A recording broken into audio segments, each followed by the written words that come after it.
Hi, my name is Alexa Main. I'm with the Confederated Tribes of the Umatilla Indian Reservation Freshwater Mussel Project, and I'm presenting part of my doctoral work at University of Idaho, use of native and non-native fish hosts by the western mussel Anodonta californiensis in the Columbia River Basin. I want to acknowledge my co-author, Christine O'Brien. So populations of native freshwater mussels like Anodonta californiensis are declining in the Columbia River Basin. And the specific reason for these declines are unknown, but increased populations of non-native fishes could potentially be a factor. With limited and declining native mussel and native fish populations, understanding mussel-host fish relationships is important to developing effective species-specific conservation and management plans. Critical life history information is lacking for most western mussel species and is limiting the development of production-level conservation aquaculture techniques needed in order to implement restoration practices. In this study, I determined whether common Columbia Basin non-native fishes can host the glochidia of Anodonta californiensis, and I quantified differences in host effectiveness by number of juveniles produced between native and non-native fish species. So I used 5 non-native fish species in this experiment.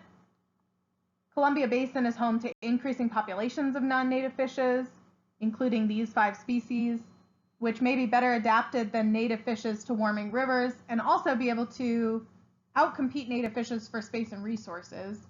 In addition, non-native fishes like catfish and bluegill directly prey on mussels, especially thin-shelled species like Anodonta.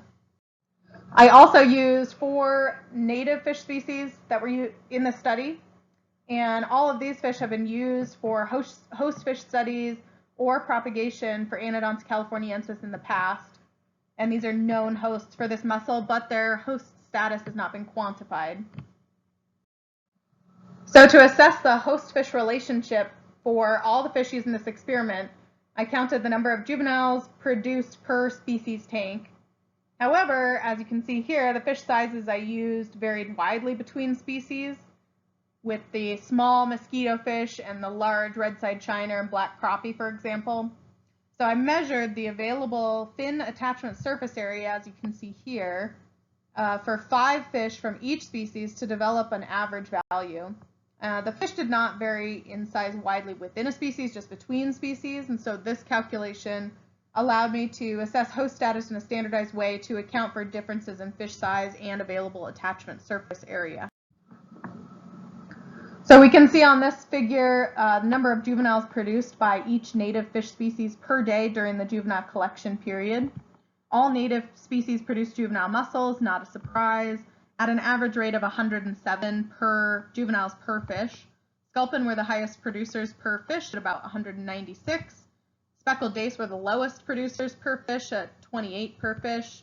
Red-side shiner produced the highest number per surface area, just over 1 per millimeter squared of attachment area, and rainbow trout produced the lowest number per surface area, just under 1 per millimeter squared of attachment area.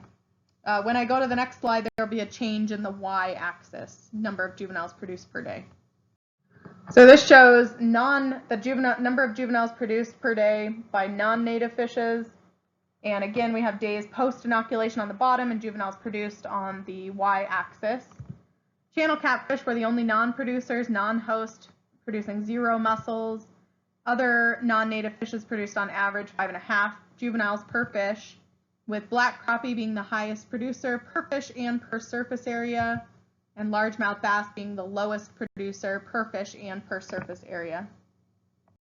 So I found that non-native fish produce significantly fewer juveniles per millimeter squared than native fish.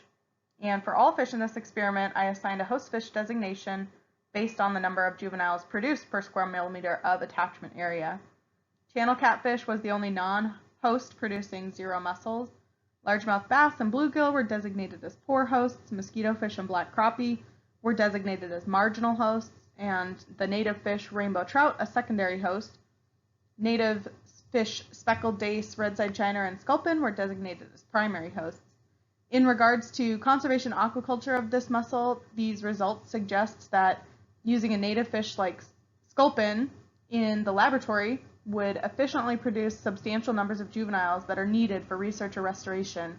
and in order to maximize our limited broodstock resources. So I want to thank and acknowledge my project team members, Donna Nez and Tila Branstetter, as well as the administration at CTUIR and at BPA, our funder. Thank you all so much, and thanks for listening.